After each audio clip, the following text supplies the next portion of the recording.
This is Women Who Build Empires, a podcast celebrating women entrepreneurs and thought leaders who are turning the tables on outdated old school belief systems and building business empires that align with who they are, how they work, and how they are leaving a lasting legacy.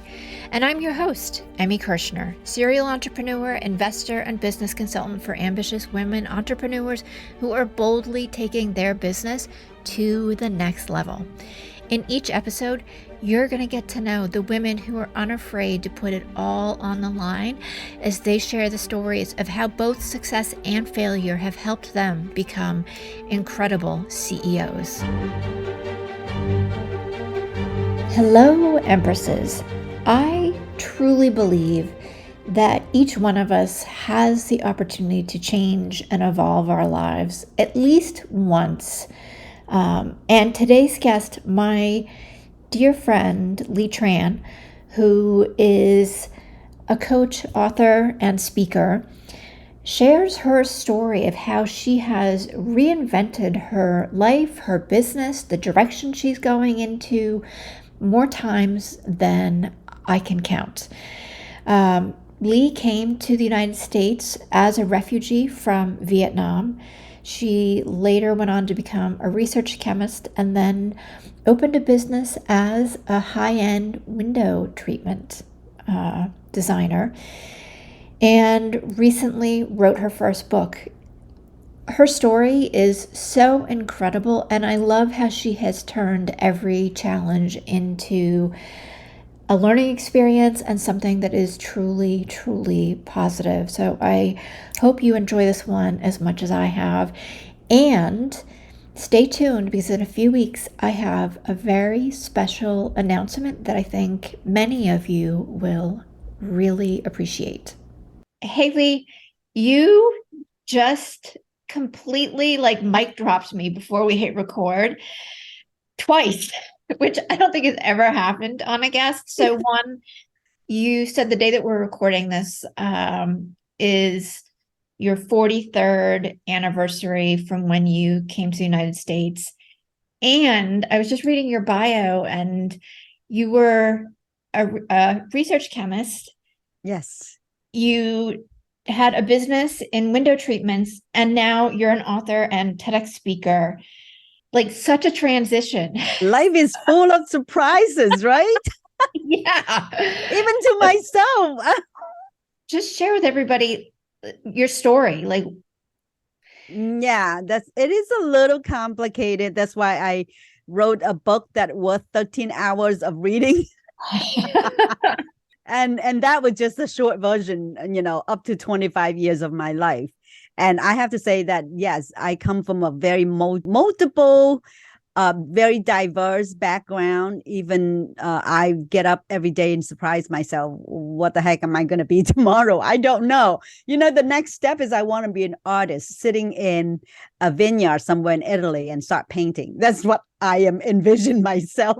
I love that. Italy is so amazing. It is. But to be short and give you the answer, who is Lee Tran? I was a citizen in Vietnam, being Chinese, in a Chinese community. My dad had migrated to Vietnam when he was 3. So that's all I knew. I was born in Vietnam and live a comfortable life. My dad had worked very hard, a self-made man, and very provide for the family. And we were very comfortable.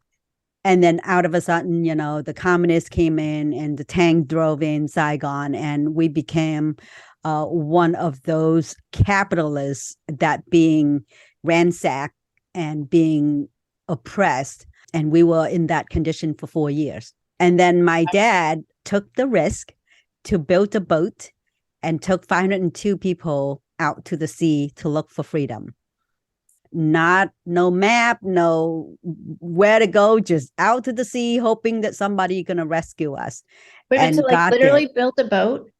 Well, he had a team. He orchestrated an underground networking and built a boat with 4 other boat owners. They invest money, and my dad was pretty much like a project manager, and he orchestrated he's a big, important role in that organization.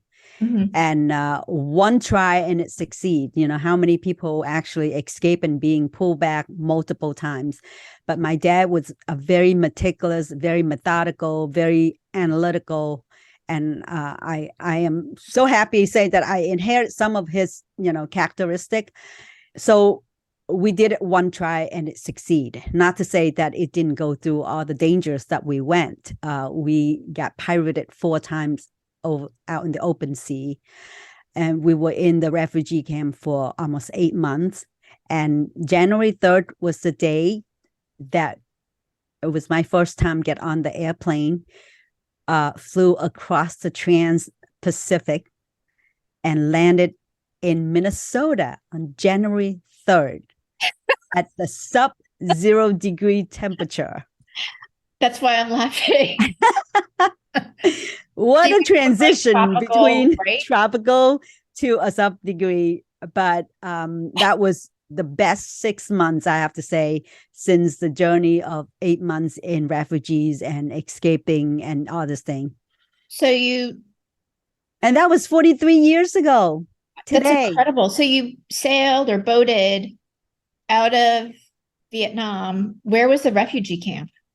So we sail out to the Gulf of Thailand and Okay. then go into the open vastness of South China Sea, and hoping that there's some international boats, some merchant boats, or somebody out there that we can just rescue this little dinky boat with 502 people on board. Well, if you're curious, you're really curious about the story, you need to read my book. It's called I Did Not Miss the Boat, because there's a lot of things, like major event that I describe that is really hard to go through right now. But the bottom line is we settled in Indonesia for almost 8 months in 4 different islands. That's Before we incredible. get to the nice vastness of the snowland in Minnesota. And then after that, 6 months was kind of like so slow for us. All the journey that we went is all fast paced, moving from one island to the next. And then the years that we were in Vietnam is always in fast pace. And then Minnesota become like a standing still. Everything was so peaceful. It's so beautiful. They were all frozen. It's all frozen. Exactly. It's almost like, you freeze time and everything in the freezer. And that's what we felt like. And especially if somebody who has no understanding of the culture or the language or how to express themselves. My parents become a mute and a deaf, and suddenly I have to be the one who's learning so fast to learn everything. So to be their voice, to be their ears and eyes and everything. And it didn't take us long that my parents feel like they need to find their own communities. Yeah. Which is why we moved to Philadelphia, because he talked to his friend and his friend say, we have a Chinatown here. And that's all it took. My dad booked the Greyhound bus trip, within, I don't know, decision was made almost like, overnight. It's like, we are leaving, no matter how beautiful this is over here. But they felt like they being, in jail because they can't even express themselves. Right. Now, did you speak English then? No, I was just learning. I actually spoke French at the time. In Vietnam, I learned 4 years of French with private tutors, and I speak 3 different dialects in Chinese, and I speak Vietnamese, and I took up French. And here I was, in America, trying to think in French and Chinese and Vietnamese to convert it to English, which is really nice still with the Latin background in French. I was able to learn English a little faster, I would have to say. I mean, even though I didn't have to, memorize all those irregular verbs, but English have a lot of weird way of pronouncing things. Yes. So that was a hurdle, but that made me learn things fast and make me mature before my age, really fast. Mm-hmm. So when we moved to Philadelphia, I went to high school and went to college and took a chemistry degree and become a research chemist doing organic synthesis in medicinal chemistry department in Wyeth Ayres and also at Merck for 17 years. So, how did you transition into window treatments? So Because that's when you and I met. right, Um, right. we were both in Philly and we met at a networking organization, and you made like the best, the most super cool, interesting custom window Yes, I love the introduction. I used to tell people, don't call me the blind girl or shady lady. treatments. Because I am not, because nothing wrong with it, but a lot of people say I'm the shady lady, or it's like, I am the window fashion specialist, and I love that because I love to be creative. I sew all my life when I was a little girl. My mom was a tailor, and I love fashion. And I made my own clothes, and I do a lot of those things. And when I was a research chemist, I want to do window treatment at my house. And I have people come from J.C. Penney and from, some of the bigger window treatment company, and they didn't look like they know what to advise or how to make that. So that triggered the curiosity in me. So I looked online, I took some professional drapery class down North Carolina, and I went home and I just start making all my window treatment for myself. And then my neighbors, my sisters, and my church friends, everybody wants to do it. And that's how it sprouts up the second career of a passion. And I'm pretty sure you know me well enough that I'm a people person. I love to talk. I love to connect with people. And being the lab rat, you don't get that chance very much. No. You just pretty much, talk to your chemical. And I used to talk out loud to my chemical, my reaction. And I felt lonely. I felt being in the lab was a great thing, but I felt like my health has been deteriorated. My mental health, which I'm yearning for more people connection, just pushed me into the way that, once I have friends that want to commission me to do the window treatment, and I saw the great opportunity out there. So I raised my hand for a layoff when I saw the opportunities to get that package of a severance, and I did. So it took a year for me to kind of work on my side hustle, and it became something that I see that I can succeed to overcome the salary that I get from a big corporate. Right. And I did that. And it was still a lot more learning. I mean, when I met you, I already into like 5-6 years, which is like I'm already switched gear and know how to network and how to go out and do collaboration, because all of those are essential for being a business owner.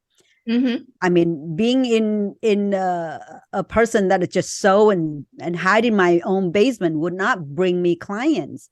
So the arts of networking and being out and collaborating with people, and it's just so good. Social media, all kind of thing. People in my networking literally sent friends and clients to me just because I was out networking and get people to know me. Now, I've never served you, Amy, and already you said that how cool my window treatment is. It's part of the networking, and you hear people say that. And that's why I feel it's so valuable that Yeah. enough people out there to support you. Right. I mean, I saw pictures, and I had a very brief stint in my Martha Stewart days and made some of the drapes and curtains in my first house. And it was really hard. And I'm not a sewer, so that might have Yeah. been some of the challenge. But there was a lot of swearing and a lot of Trust me, I have those days too. I mean, it doesn't come easy, especially, I love to play with something that is intricate and new and different. And you convince your clients that's really good for them. And now you have to find a way to make it.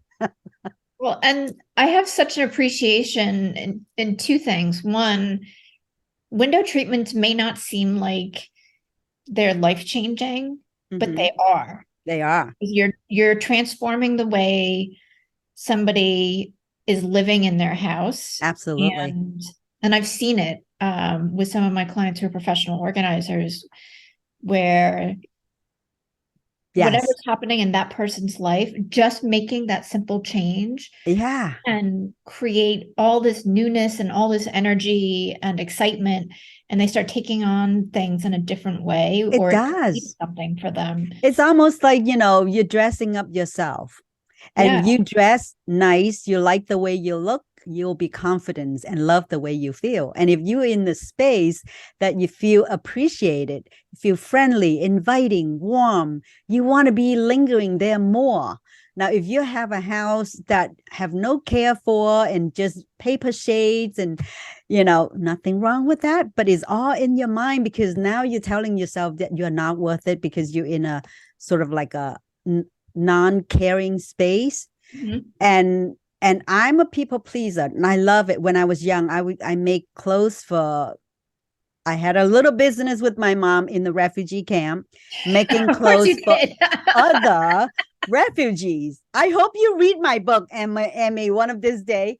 You'll see what I'm talking about. And I love the feeling that people appreciate when you make a piece of really nice something that make them feel confidence. Mhm. They wear it and they feel radiance. They feel like they worth it. Yeah. Oh, yeah, yeah. And the same thing when I decorate a client's home, they say every time I walk into the room, it put a smile on my face and it remind me of you. That's the best compliment that I've ever asked for. And that's the feeling I strive for. And for 10 years, 10 years. And then I did a career switch because this is another story for book 2. So you're gonna get a snip of it. Ooh, are you writing the second book? I should be. I've got enough You should be. material. I get enough material because the first book only ended when I started at Wyeth. I started my chemistry job at Wyeth, and I felt like that is the boat that my parents had built, and the second boat is the boat that I built for myself, and the life that I lead for myself, and that's what I do. I love the fact that I make an impact in somebody's family, give them a nurturing place to grow their children, to be happy. But I feel like I'm still couldn't find myself because life was such a fast pace for me. All my years of struggling and growing up and busy into the life of raising my own family, building my own career, I never really have the time to slow down to figure out who I really am. I felt like my identity has been switching fast and lost. So after my 10-year anniversary, that I had a really great event to support a charity. It's called Winter Fashion Runway for a Cause, and the cause was for domestic violence shelter victim. It's called Laurel House. And after that, I have that postpartum depression. I felt like my life could be a bigger calling. I mean, sure, it was nice that I'm building nests and places that for people to want to be on, but I think, I need to go back and find my old teenager self, reconnecting with me, and maybe make it into a bigger calling by helping others switching their mindset. I mean, it's really important to have that purpose in life, to know why you're here and why you do the business that you're doing. So as soon as I found out that the whatever that does not serve me, I walk away from it. And it's just a chemistry degree and a chemistry career in the research. It served me a really great purpose in that part of my life. And then the same thing with the window treatment. And now I feel like I get a bigger calling to serve women in a different way, to boost up their confidence and boost up, the things that to live free. Basically, that's what it is. Right. Like I feel like I was giving an opportunity to be free in America. And free meaning, choose whatever you want to do with your life, that you can feel that is purposeful, not irresponsible, but be purposeful. And that's what I'm doing. I live a very purposeful life, and writing my book was something I never thought I could. but Mhm. I did. And I never thought I could be a speaker. And I am a speaker and I'm also a coach. So never say never. That's what I learned. Yeah, and that's what I love about you. I mean, you've gone through like totally different changes and evolved, but you are very clear about how you're helping people. Thank Um, you.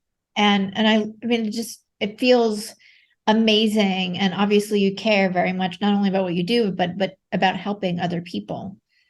Yeah, I think, as a woman, I think a lot of people going through what I've go through and maybe what you went through too. I mean, we all have our self-doubt.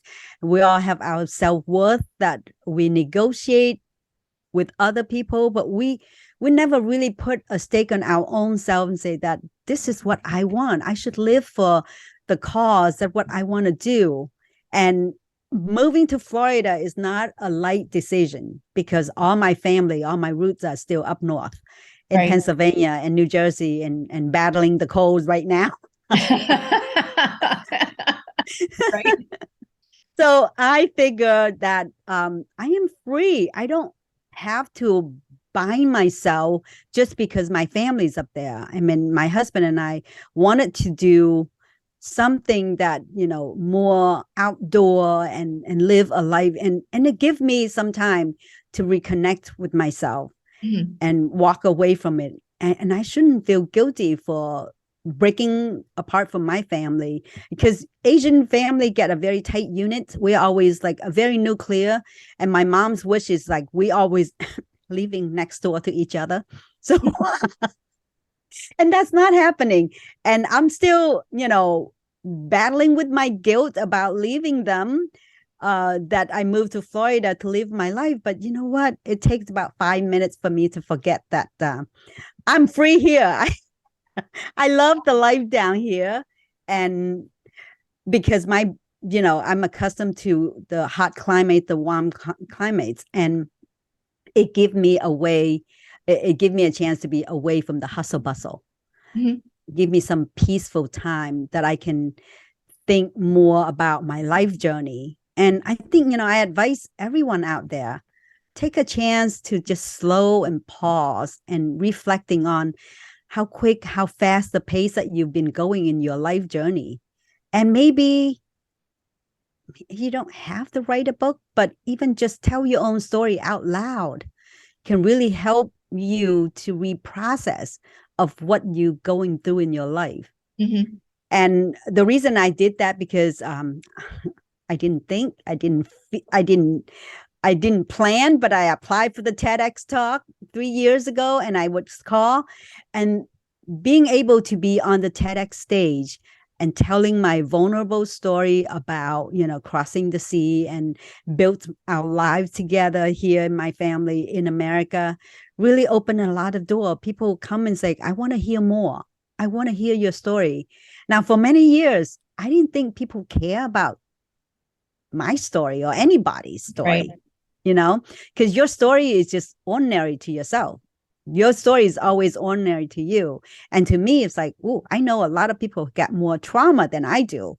Why do people want to hear my story? And my friend's like, are you kidding me? I really would love to see your story on the big screen. I was like, whoa, I guess I have to start writing it. And I want to say that it has such a rewarding journey writing this book, my memoir. I have made impact all the way across the ocean to Australia, to Switzerland, to Germany, to like people who read my book felt that they were able to piece together some of the puzzle pieces that they seems like missing in their life because they were in a very similar situation with I was when I left Vietnam as a teenager. And sometimes adult parents and people who go through trauma don't want to talk about it. Mhm. And then when they die, they took whatever trauma with them. And the children feel like they, have a lot of puzzle things that they couldn't put together. Yeah, I agree with you. I think one of the things I really value about my parents is that they've talked about a lot of different aspects of life and Yeah. past and what they want in the future. So I grew up with that open conversation, and that's what I raised my kids with. Yeah. You are Um, very blessed. You're very yeah, blessed. yeah, because there's a lot of things that just don't worry me at Right. all, ever. Right. Um, and hopefully I've given that to my kids. But if we don't talk about the trauma too, Yeah. like then it's just swept under the rug.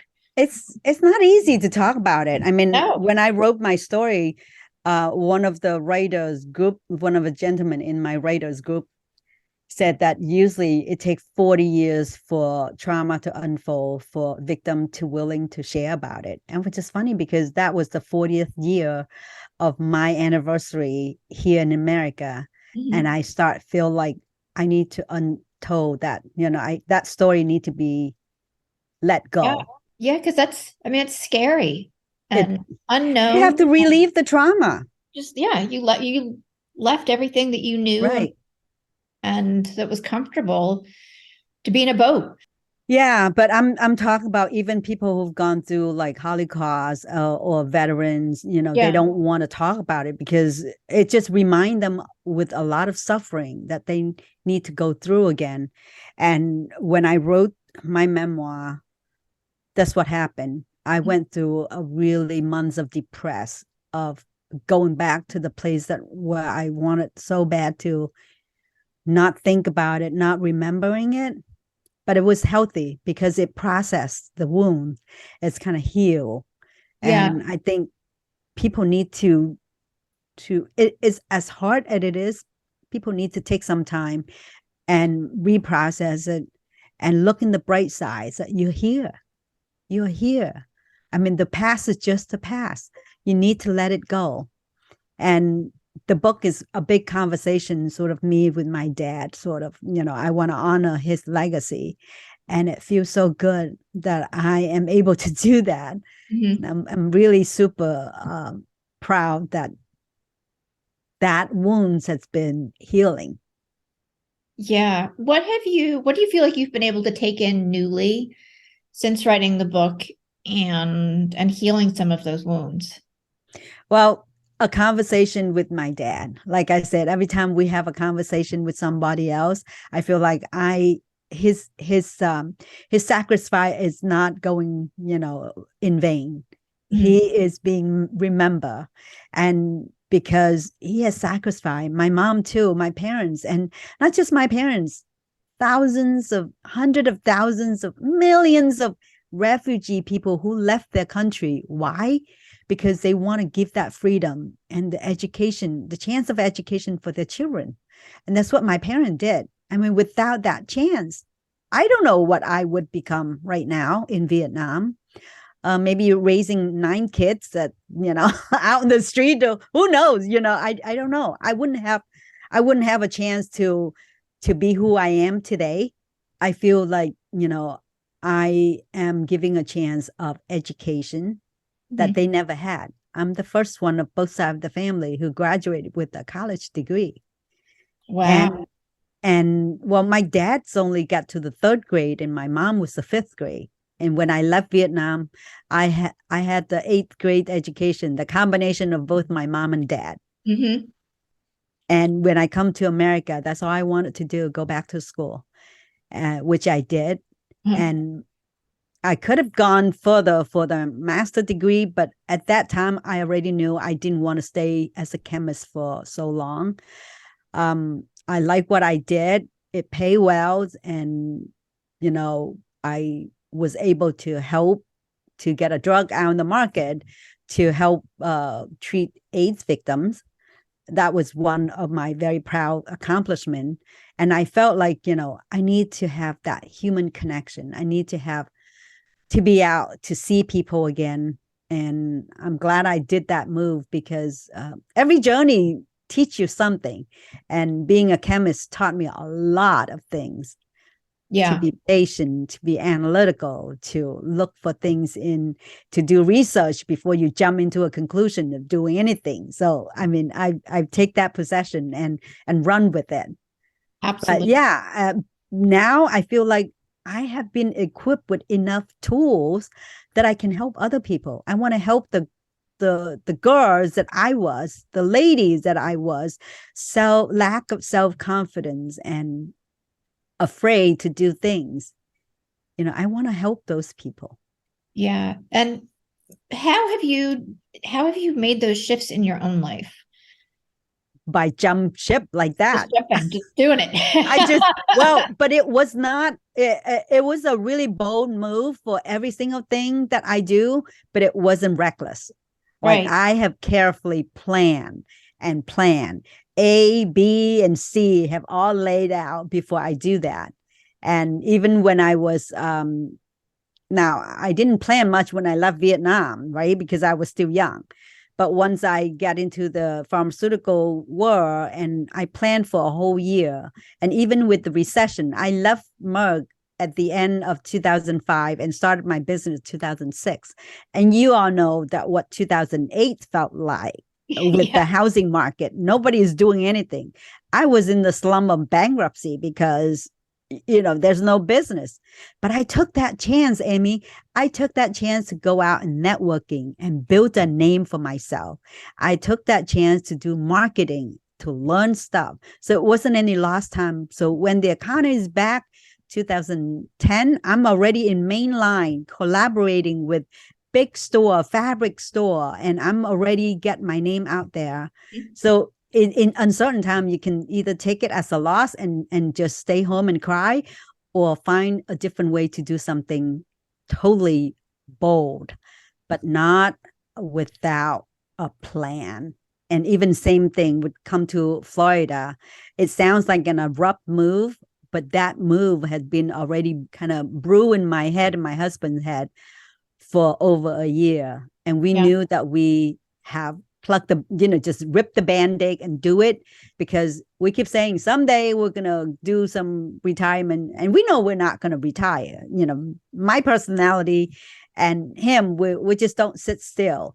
So, but we built a cushion that we know that even with uncertain time, we can come down here, build a life, and slowly take shape.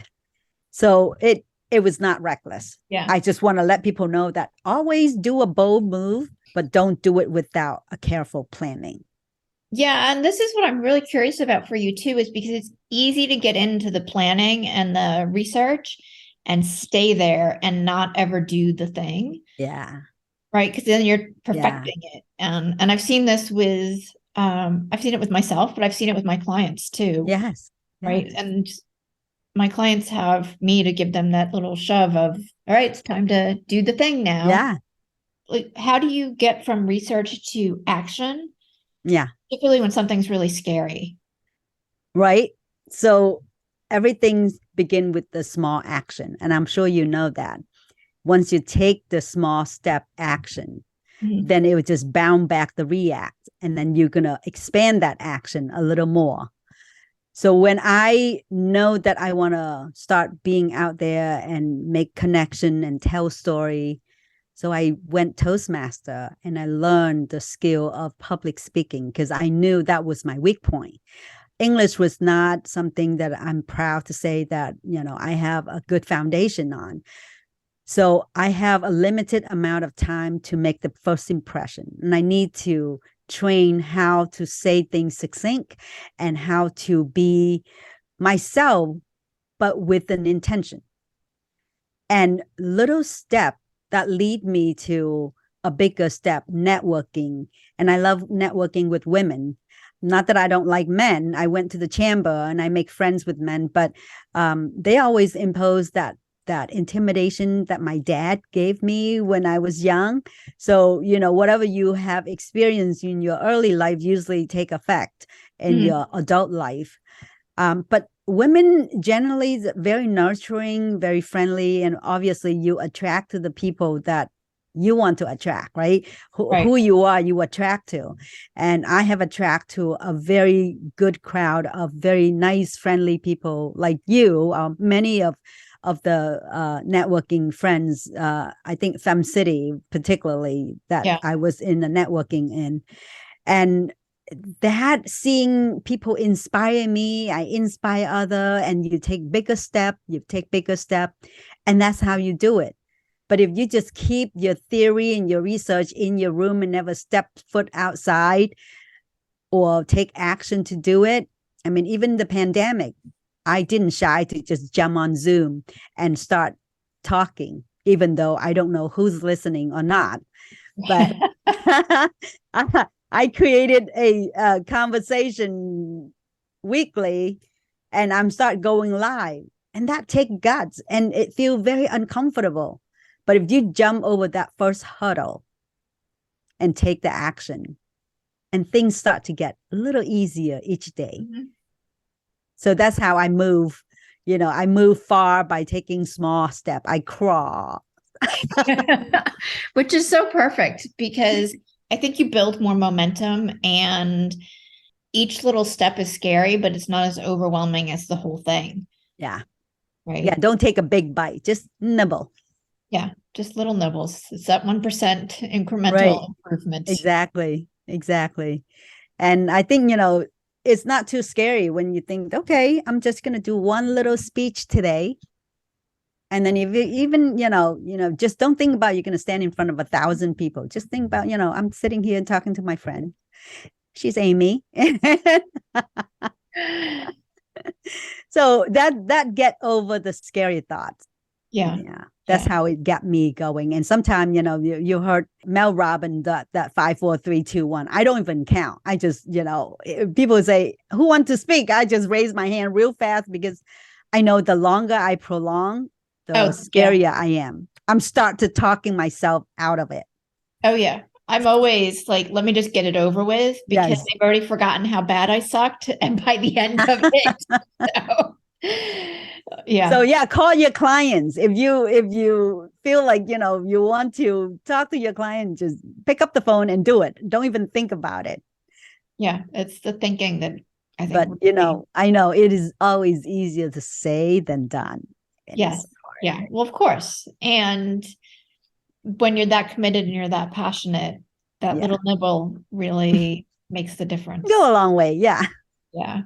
In addition to your book, which we're going to have the links in the show notes for, so people can buy it, you had another offer available to invite people into your circle too. Do you want to talk about that? Yes. Well, I know that your audience are most business people. Yeah. So I know how critical it is to be able to speak in front of public as a business person. Right. And I have a freemium. If you go to www.leetrans.com/freemium, you can opt in, and I have 5 tips to maximize your business through public speaking. Awesome. Well, and we'll have it's a little, tip that how you can craft your pitch, or your people call elevator pitch. I don't really care for that term. I think, it's just to tell people about who you are, what's your story, so you can connect with people in a deeper level.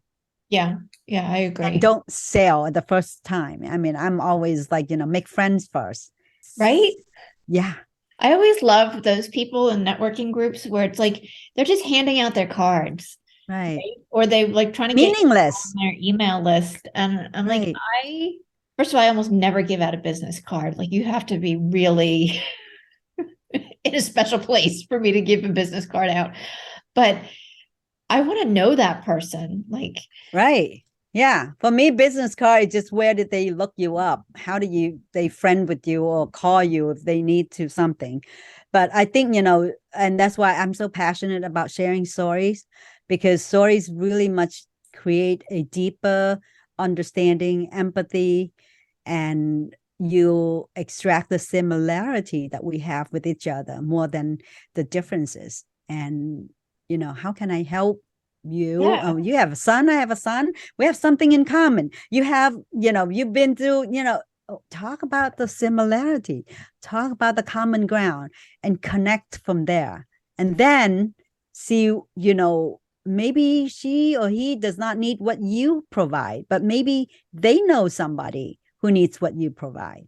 And that's what I'm looking for, connection, friendship. Mm-hmm. And many of the people that I know at networking, we never exchange any transaction, but we exchange plenty of stories and become really great friends. Yeah, absolutely. And I'm going to say all of my friends at this point I've met through networking Mm-hmm. in one way or another. And I love it. Me too. I mean, I love just the human connections, why I wanted to have this podcast and share the stories, because I think people are so interesting, and everything that we've been through and how that impacts us and the decisions we make, I find fascinating. Yes. If somebody And else, sometimes those friendships become client. You never know, yeah, because oh yeah, people see the talents you have and they want to tap into it. And they're willing because they already trust you, because they know your story. They know who your character is. They want to work with you. And that's the best clients, yeah, because they'll right? stick with you and then they'll bring other clients. So absolutely. Exactly. Now tell me one thing, Amy. I'm gonna ask you, why do you why do you Okay, we're change your turning the tables. podcast? I know I'm just, what is the podcast name now? You told me you Well, just changed it. for women who build empires. Oh, I love it. Yeah. I love it. So Yeah. what was it before? Tribe of leaders. Okay. They're So, both good. They're both good, oh, but I thank love you. women who Thank build you. empire. I've had so many really cool women on, like yourself, who have fascinating stories, and I want to showcase that. And Well, I'm not sure I build an empire, but I love that idea. you have an empire. You have an empire. Thank you. Yes, I think we all have an empire within ourselves, Yeah, right? absolutely. We just have to show it. Mhm. Yeah. So share with everybody where they can connect with you. I am pretty much everywhere. If you go on Facebook or you go to LinkedIn, is Lee Tran, speaker and coach. Okay. Or you just type Lee Tran, you're probably going to see my website. The first thing, leatran.com. Yeah, my life is my story. And usually I do a lot of stories. And I start to do a storytelling community down here, which is we meet monthly and we exchange stories. Oh, that's fun. Yes, You yes. do a different theme? Like how do the I stories like? do. I do. Okay. Every month I have a different theme, and I would start with my own story, and then I would go around, ask people to share their story. And it's really beautiful to hear so many extraordinary stories out there that normally people don't talk about. But if you're being the first one being vulnerable and say, here's my story, do you have one that it's a safe space? And that was it's a beautiful community where people trusting each other, and they all walk out knowing each other, very compassionate, very empathy with each other. And it just is a lovely way to build a community. And when you say you are a community builder, I am with you 100%. We're in Yeah. the same boat. We are. And I'm so glad and grateful. Thank you. Me too. Lee, it's been amazing to have you on, and I'm so grateful and so appreciative of you sharing your story and talking about moving through that imposter feeling as well. Thank you. And I do a lot of talking with book clubs. So, I mean, I know that sometimes we cannot do an in person, but I do Zoom if you know any book clubs, people who want to read a Oh, compelling book. cool. Yeah, I love that. Thank you. That would be so much fun.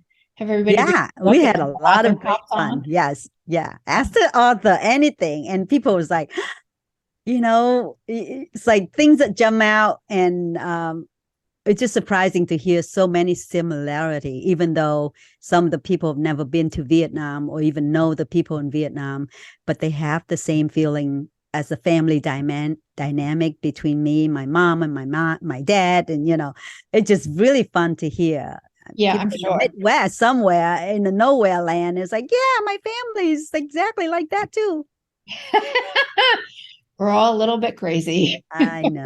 Yeah. But that's the It's fun of good. it. Mm-hmm. Good. Well, thank you for this opportunity to share with your audience, Amy. I really appreciate to have me on here. Oh, you're so welcome. I love having you on. It was wonderful. Thank you. It's my hope that you find at least one nugget of value in each episode of Women Who Build Empires. And if that's true, please follow and share Women Who Build Empires with your friends and leave a review on Apple Podcast. Your support is what will help this podcast be found by more women just like you.